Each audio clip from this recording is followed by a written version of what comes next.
আম্মু এখানে fried rice করতেছে।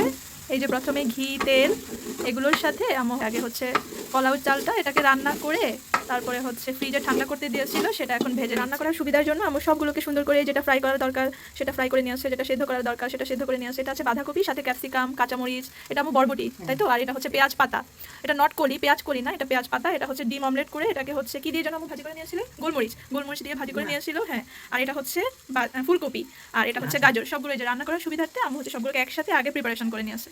এখন আম্মু সবগুলো দিয়ে দিবে। এই যে হাই হিটে আম্মু হচ্ছে এটাকে এখন ফ্রাইড রাইসের সাথে মানে রাইসটা এখন ফ্রাই করবে। আম্মু একে একে সসগুলো দিয়ে দিচ্ছে। এটা হচ্ছে সয়া সস, এটা ওয়েস্টার সস, এটা কি দিচ্ছ আম্মু? Tomato sauce.